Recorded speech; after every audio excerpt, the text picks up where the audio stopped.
Even before there was a sunrise, there was light. And before there was fan fiction, there was the lore. Finally, we are here. After days of promotions through teasers, trailers, early viewing, as well as god-awful book covers and the most atrocious so-called superfans interview. I was trying, but every time I was like, okay, take a breath, something new would happen, and it was It's Middle-earth, there's never peace, right? If, like, Sauron is hot, I feel like people will be like, I can fix him. Middle-earth had like a club. Yo, this tune is banging! Awestruck, mystified and starstruck. Wow. The first 2 episodes of The Rings of Power has released for the general public. Now, when I first heard the news that Amazon is going to make a Lord of the Rings show, I was super excited. But through the years after watching all of our favorite franchises getting perverted in the name of modernization and inclusion, I started to become more and more skeptic. And watching the promotional materials of The Rings of Power made it worse. But still, being an ardent fan of the works of Tolkien and the Peter Jackson movies, I still held on to hope that maybe, even being made basically just the appendices, the show will follow the lore and have the heart or feel of Tolkien. And I'm sad to say that it does not. First of all, Morfydd Clark is a huge miscast as Galadriel, the main character of the show. She does not have the grace or the screen presence as Cate Blanchett. She comes off as the most unlikable character in the show so far. Even her voice lacks the stateliness. I was completely put off from the beginning as she started narrating the events. So the show starts off with a flashback of young Galadriel during the Year of the Trees. She is making a paperboat while the other elven kids argue with her whether it will float. The very next scene, the kids act like a bunch of jerks and destroys the boat, and Galadriel gets in a fight with them. This felt kind of a cliche to me, for even though not all the elder elves were great role models, they would definitely not act like this, and Galadriel more so. Next we get a scene between Galadriel's eldest brother Finrod and her, where he talks about the difference between the stone sinking and the ship sailing, and following the light, which I think the writers were trying to impart wisdom, but felt like utter bosh. Do you know why a ship floats and a stone cannot? Because the stone sees only downward, but the ship has a secret. For unlike the stone, her gaze is not downward but up, fixed upon the light that guides her.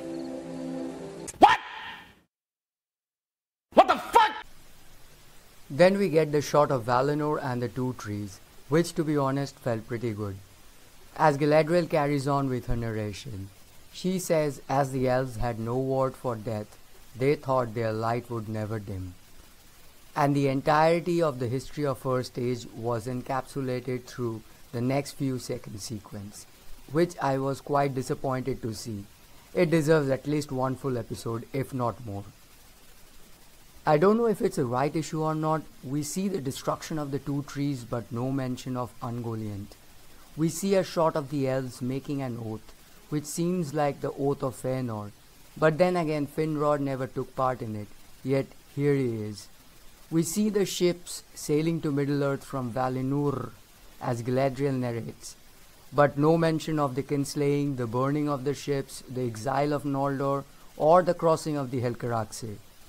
For me, maps play a huge part in any epic fantasy novels, be it Lord of the Rings, Wheel of Time, Aragon, or A Song of Ice and Fire, and seeing no Beleriand on the map of Middle-earth kinda bummed me. Next we see a war sequence where an eagle gets taken down by a fell beast or a dragon, which could definitely be Dagor Bragollach, and we see Finrod in battle.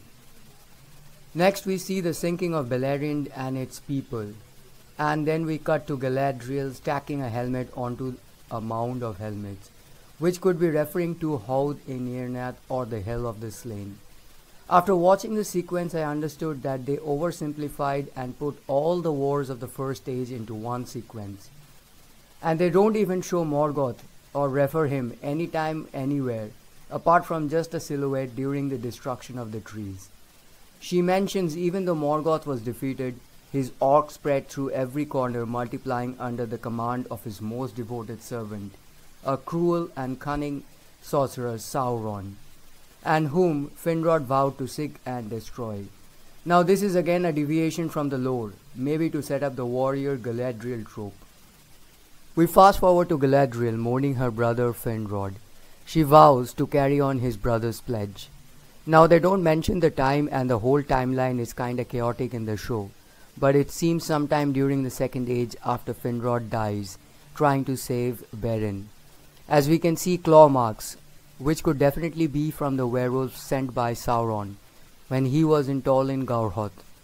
Galadriel mentions that he was marked by Sauron, which even the wisest of them couldn't discern, but that pretty much seems like the mark of Mordor, as we can see from the map. She narrates that they started hunting Sauron as centuries went by and the trail grew thin, and we end up in present day as we see Galadriel's company climbing a mountain in Forodwaith, the northern waste. At this point it feels that most of her men are tired from centuries of searching and find it fruitless to carry on any further, as it has been years any orc has been sighted and no one has found any trace of Sauron's last stronghold, which they were searching. They all want to return home, but Galadriel urges them to carry on. Even when one of them fell down during the snowstorm, she completely ignored their call at first. This vengeful Galadriel is absolutely appalling to watch. Through the entire first 2 episodes, she has been nothing but a jerk towards her people, belittling or shunning them. I hate how Hollywood keeps destroying her beloved characters one by one and be smug about it. And if you don't like it, we are an ist or a phobe. So anyways, the elves realize that they have already found the fortress they were searching for in the snowstorm. As they enter, one of the elves finds a horrible corpse of an orc inside. Galadriel mentions that they were meddling with the powers of the unseen world and delving into some dark sorcery. They also find the mark of Mordor, which till now they haven't figured it out. Now this could definitely be Utumno, Melkor's first fortress, where Melkor tortured and did horrible experiments and bred all manner of evil before the First Age.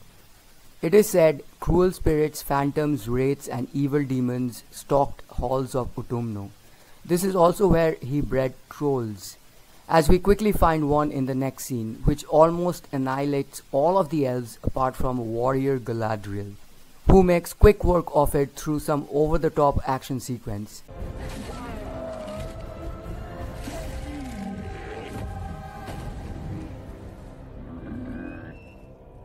Yes, strong female, while the rest of them are just a bunch of sissies. So anyways, Galadriel wants to push north, but the rest of the elves declared that they will no longer follow her and return to Lindon. Next we move on to Rovanion, where we get introduced to the Harfoots and female Frodo and Sam, called Nori and Poppy, our first set of original characters. As they go to pick blackberries, they find a footprint in the mud which is clearly of a wolf. As the children gather up and leave, we clearly see the wolf lurking behind them. As to why it hasn't attacked any of them, I have no idea. I felt the actress portraying Nori was a decent actress, unlike the rest of the Harfoots, and definitely a more likable character than Galadriel. Unnecessary, but likable. And what's going on with Lily Henry's wig? I feel like they have turned some kind of periwig into weird mutton chops. Next we move on to Lindon, where Elrond is writing an oration for Gil-galad. An elf maiden addresses him by the title of Herald, informing him that he won't be able to attend the council meeting which is held for elf lords only, and mentions Galadriel is back. He rushes to meet her. And look at you now, commander of the northern armies, warrior of the wastelands. Shut up, shut up, shut up, shut it up. After a brief conversation about sailing back to the west, Galadriel shares the mark of Mordor with Elrond and says she wants to go back to her quest and wants fresh company. She demands to see the manager, Gil-galad. Elrond reminds her that it was not her company, rather she who defied the High King by disregarding his restrictions. But still, he has shown his generosity in rewarding her for her accomplishments instead of punishing her for her insolence. If she still wants an audience, it can be arranged after the ceremony. We then see Gil-galad giving the speech written by Elrond, granting the company the honor of sailing west to Valinor. But as to how and why the High King would grant this, I have no idea. Next we see Galadriel standing in front of the figure of Finrod carved into a tree. As Elrond approaches, she remarks, "Are you just going to stand there breathing like an orc?" This again shows how absolute trash the writing is. Leave Galadriel, why would anyone say this to an elf? And more so to Elrond. Then they argue. Galadriel refuses to go back to Valinor and continue her quest for vengeance, and Elrond says that seeing a sigil doesn't mean she's any closer to finding Sauron, and believes the evil is truly gone. And then we get this brilliant piece of dialogue. "But you have not seen what I've seen. I have seen my share. You have not seen what I have seen." That is some top grade screenwriting. Although the sets of Lindon looks very good, throughout the entire show none of the elven characters behaves anything close to the lore. Elrond feels more submissive, and Galadriel seems to take slights at every other word. And none of the elves has that ethereal feeling that we can see and feel from the Peter Jackson movies. They just look like normal humans. And what beef does showrunners have with long hair for elves? Most of the elves looks like they had a fresh haircut, all shampooed and blow dried. It feels more like a salon ad rather than Lord of the Rings. The Young and the Restless. This portion sponsored by Tresemme Keratin Smooth. We then move on to Southlands, east of Mordor, to be accurate. Here we get introduced to another two original characters, Arondir and Bronwyn, and they play the trope of forbidden love. Only twice in known history has a pairing between elves and humans even been attempted, and on each occasion it ended in tragedy. It ended in death. Thanks for telling us, because the audience is stupid. We find out that the elves here has been watching them over 1,000 years since Morgoth's defeat, as their ancestors sided with the Dark Lord during his reign in the First Age. The elves get the news that the High King has declared the watchtowers at Ostherit to be disbanded. As Arondir goes to visit Bronwyn for the last time, a villager brings in a sick cow which produces kind of a black ooze. Upon asking, the man says she has been grazing near Horden. So Arondir and Bronwyn go off to investigate. I don't know why she would even want to go, as it's clearly not her duty or prerogative. Meanwhile, Theo, Bronwyn's son, shows off a hilt of a broken sword, which clearly has the mark of Mordor. Next we are back in Lindon, and we see Elrond and Gil-galad talking about Galadriel, and how it was best for her and Middle-earth to return to Valinor. And we find out that Gil-galad knew about the growing darkness, yet he sent her back because he foresaw that she could create the same evil she sought to destroy if she had continued her quest. And we get more pseudo-intellectual bullshit. We foresaw that if it had, she might have inadvertently kept alive the very evil she sought to defeat. Or the same wind that seeks to blow out a fire may also cause its spread.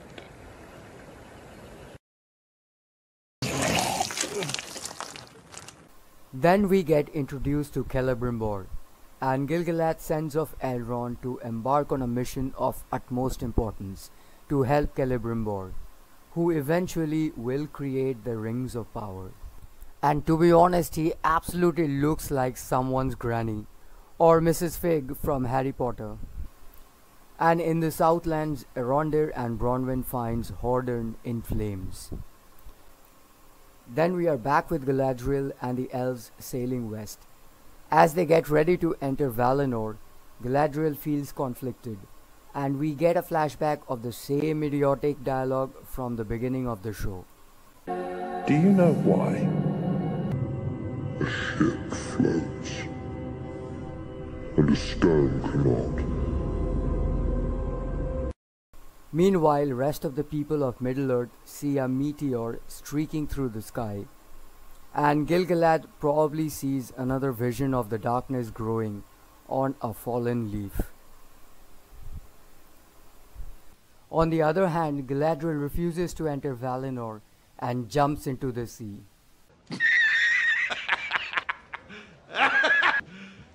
You serious? Yes, she jumps into the sea. I have no idea what the writers have been smoking, but did they really thought that she would swim all the way back to Middle-earth? And we actually see she starts swimming back. And we are back to the meteor, which falls in Rovanion, and Nori and Poppy finds a man inside the crater passed out. And there we have it, the end of episode 1. The pilot episode is supposed to be your best episode to attract and welcome in more viewers, but it was slow and boring. I was literally dozing off during the last section. I had to watch it 3 times. I would have never imagined a Lord of the Rings series will make me fall asleep. I wish they have shown the first stage more and it would have been less dull. Apart from a few great shots, the entire first episode was dull and absolute rubbish writing. And most of the characters are unrecognizable, as well as the main character is insufferable as it gets. And seriously, they need to change their hairstylist. Anyways, next episode we return to Galadriel, still in the middle of the Sundering Sea, swimming. Just keep swimming, just keep swimming, just keep swimming, swimming, swimming, just keep swimming, just keep swimming, just keep swimming, swimming, swimming. Nori falls in the crater but realizes that the fire gives off no heat. Now during the first episode, Galadriel mentions to one of the men that the place is so evil that our fire gives off no warmth. So taking that into account, the man from the meteor could very well be one of the Balrog. Or maybe just I'm overthinking it. And he could just turn out to be Gandalf. Next we get a brief power-up moment and he passes out again. Nori says she can't leave the stranger like this for the wolves to get, so they start moving him to a safer place. Poppy is skeptic about the man and states that he could be dangerous, but Nori says she feels that he is important or why would he fall near them, and for her to find him. It's her responsibility to keep him safe. While the other Harfoots are clearly distraught over this incident, and Sadok tells everyone that it must have been a starfall. No way! We move to Arondir and Bronwyn looking through the destruction of Horden. They notice that there are no bodies or wounded. Bronwyn exclaims that they may have fled. Yeah, sure, you live one day away from here and you have come across no one till now? So they come across a hole dug inside one of the houses and Arondir chooses to follow it to find out what made it, while sending away Bronwyn to warn the others at Tirharad. And not to mention the idiotic dialogue throughout the sequence.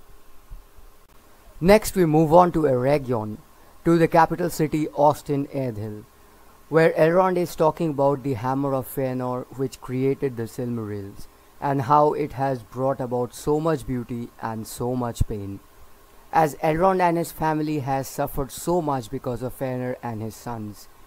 And just then Celebrimbor makes a terse remark about how true creation requires sacrifice. Knowing Elrond's history, it kinda came off a bit of insensitive. It feels like Elrond is there in the show to keep taking shit from people. And maybe it's just me, but every time I see Celebrimbor, I get reminded of Mrs. Fig from Harry Potter. I really like the depiction of Celebrimbor in the Shadow of Mordor game, but here, not so much. Celebrimbor then tells some bullcrap rumor about how the beauty of Silmarils almost turned the heart of their greatest foe, Morgoth, and only when his tear fell on the Silmarils, he was faced with his evil of his own reflection, that the trance was broken and he never looked into them again. and he wants to accomplish something like that. He is tired of creating trinkets and aspires to create something of real power and fill the land with beauty. He wants to build a towering forge as hot as dragon's fire and pure as sunlight.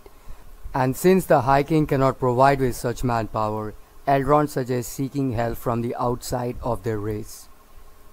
Next we see Elrond and Celebrimbor outside the gates of Khazad-dûm, and it feels like they have just taken the next turn from their house and not traveled this long way.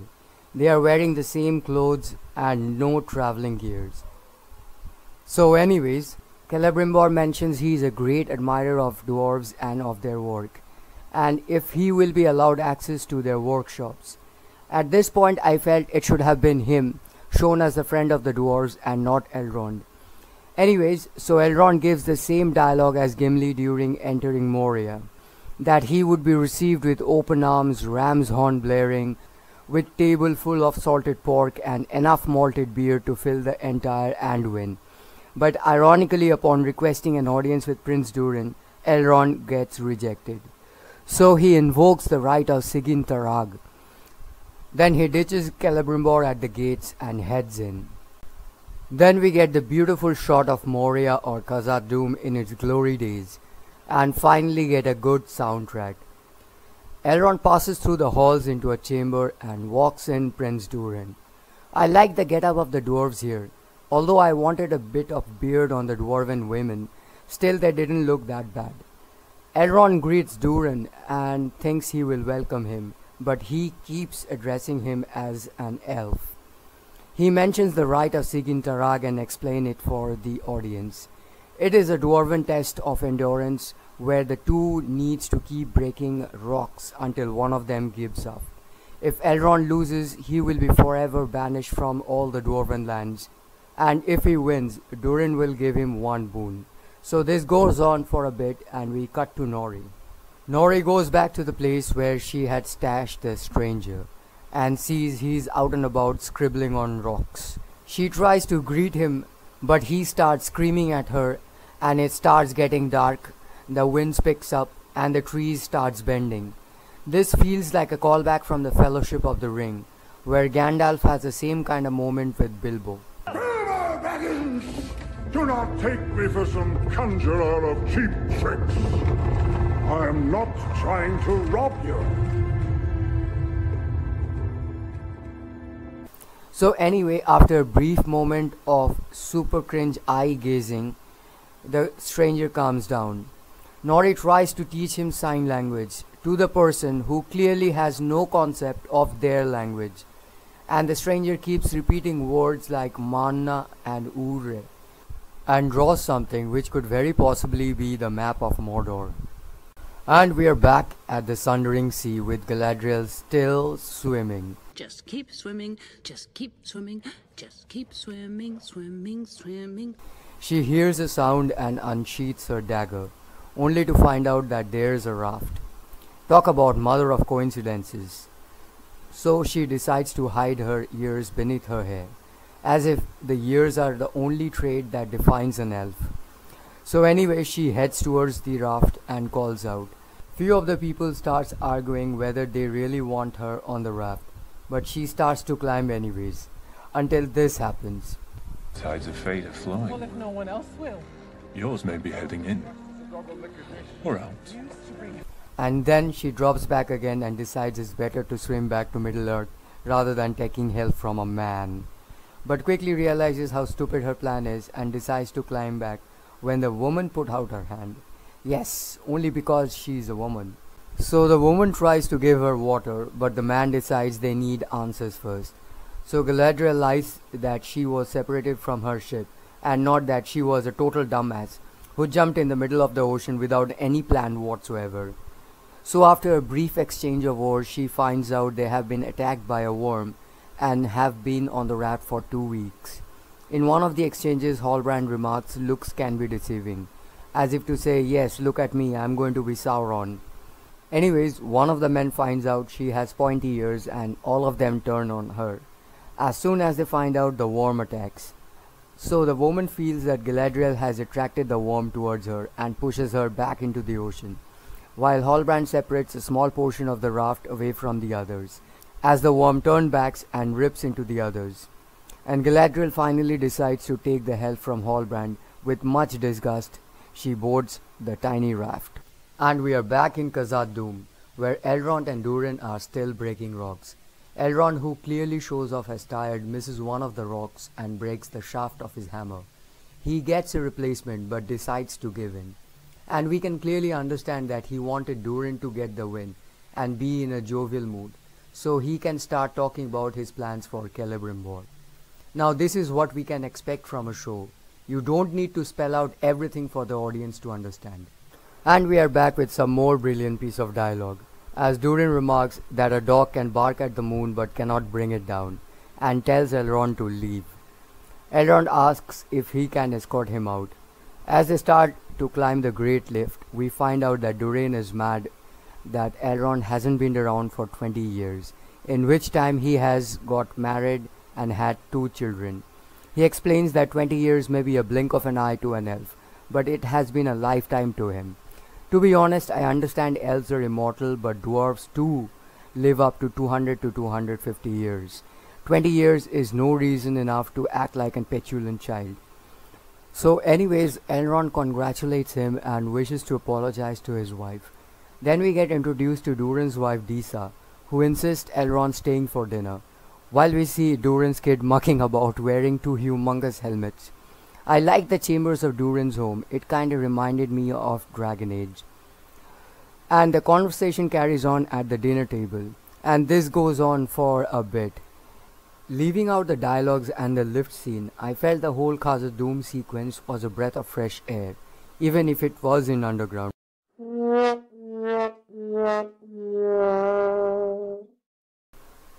Disa seems quite chirpy and likable, and loved the 2 kids headbutting each other. But ultimately the whole sequence was rather pointless, and we never get to see Elrond's real reason for visiting, until just a hint at the very end. And we are back with Miss Charisma Vacuum in the raft, and we open with this scene.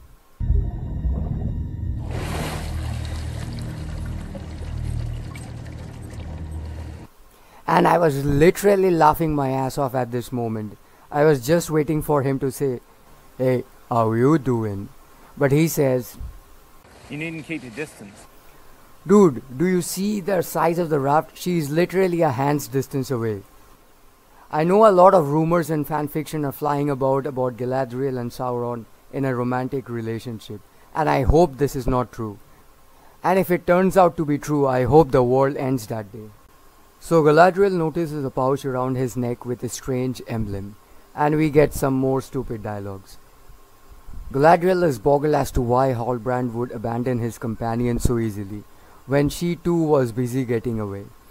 Halbrand accuses her of being a deserter, as he remarks that she looks like a woman with whom accidents don't happen. Will you please elaborate? So this rambling goes on for a bit, and we get to know that he was chased away from his homeland by orcs. Galadriel thinks the mark on his pouch may be the emblem of their people's king. He remarks that they have no king. Galadriel asks to take her to the place where the enemy was last seen. Halbrand remarks that he has his own plans. And we get another subtle hint that he would be visiting the elves in the form of Anatar, the Lord of Gifts. And in the distance we see a storm brewing. Bronwyn returns to Tir Harad and tries to warn the people that something bad has happened in the next village and they need to leave immediately. But the villagers are so dumb, and forcibly too, that they totally brush her aside by saying it was sinkholes and they will not suffer gossip. Why? Is it because she is the lady who cried wolf? Is there any history of that? Or because she is a woman? Or because she is too friendly with an elf? On the other hand, Theo hears some scratches and, thinking them to be mice, starts smashing the floorboards until something stares back at him through the broken floorboards. We return to Arondir, who's following the tunnel. He finds some scratches on the tunnel wall along with a nail. He realizes that the orcs are coming from both directions, so he tries to make an escape and chooses to go the way which has the narrowest path. First of all, you clearly expected to find something in that tunnel. But at the very first sight, you clearly start panicking and running the other way. And instead of facing it or fighting your way back, you choose to go through the narrowest path, which has clearly not been made for your body proportions. Did you even have a plan before you decided to jump into the hole? Did you even think about what you will do if you get surrounded in that small space? Or did you just wanted to look brave in front of Bronwyn? And believe me, you are not going to be the next Legolas. So eventually he gets captured. But as he has plot armor, so he will be fine. Bronwyn returns home and finds a hole in the ground and the place completely destroyed. She calls out to Theo, who seems to be hiding, and asks to call for help. So firstly, why Theo would still be at the house even after seeing that it's not mice, I have no idea. And more so right now, when he can see there's no one beside his mum, he still decides to stay hidden in that cubby hole instead of running outside. Anyways, they hear the sound of the orc possibly returning, so instead of calling for help, she decides to hide in the wardrobe. Yeah, this village doesn't have one idiot, they are all idiots, along with the writers. So we finally get to see the orc. After some generic 70s horror sequences, Theo and Bronwyn decides to tag team the orc and kill it. And the whole sequence was just awful, with shaky camera work and too many cuts. So Bronwyn returns to the tavern and drops the severed head of the orc like a boss and tells everyone to bugger off. And we are back with Nori and Poppy going to meet the stranger. The stranger pops Poppy's lantern and releases all the fireflies. And like a similar scene how Gandalf speaks to the moths in the Lord of the Rings movies, the stranger speaks to the fireflies and they create a constellation. Nori understands that he wants to find those stars. She mentions that she has never seen them but has an idea where to find them. Things take a grim turn when all the fireflies starts to drop and die, and we get the feeling that the stranger may very well turn out to be evil. Next we get introduced to King Durin III, who clearly seems skeptical about Elrond's visit. Prince Durin assures him that he has known Elrond for over half a century and nothing seems off. Still, King Durin remains distrustful of the elves and remains secretive about their latest discovery, which could very well turn out to be Mithril. And we are back with Theo, who before leaving with his mum and the townsfolk, checks on the broken hilt of the black sword. And when he grabs it, blood starts trickling upwards from his wound towards the sword and it starts forming. This could very well mean that it's a Morgul blade. We close the episode with Galadriel and Halbrand adrift on the raft unconscious, and a figure of a man looming over them from a ship, which seems to be a Númenórean ship, and the person could very well turn out to be Elendil. So that's it. We are 2 episodes down and the show still feels like shit. It just feels like a generic fantasy series instead of Tolkien. Apart from the names, in no way or form it captures the essence of Tolkien whatsoever. Nothing memorable happens throughout the entirety of the 2 episodes. There is nothing to hook the audience and retain them. There is still no mention of Celeborn or Círdan. The writing is dreadful, with bloated dialogues filled with pseudo-intellectualism. They try to sound important but actually leads nowhere, just like the plot. After the prologue, the plot literally moves nowhere, and the 2 episodes was just exposition, and it could have been easily fitted into 1 episode. Galadriel, Elrond and Celebrimbor are a huge miscast. If you really wanted to go the warrior's path with Galadriel, why not make her an intriguing character? They couldn't get to write Galadriel as an intelligent character, so everyone else around her has been dumbed down. She is conceited, vengeful, a sword-wielding lunatic who is spiteful and inconsiderate towards her subordinates, has blatant disregard for authority. She is in no way or form a lady and can never be, because virtue matters. The romance between Arondir and Bronwyn seemed too cliched and almost feels like a parody in itself. The Harfoots are a total bunch of misfits, and not in a good way. With overacting and god-awful accents, they are absolute cringe. This is what happens when you have a lot of money but lack talent. Instead of spending millions on bullshit promotions like superfans and paying critics on how to write reviews and removing audience scores of the show, why not use that money to hire talented people instead, like Tom Shippey, and talented writers, and give us a good story and not agenda-driven drivel? Bottom line, even if you forget it has anything to do with Tolkien, apart from some visuals, it is still an absolute high-budget dumpster fire of a show.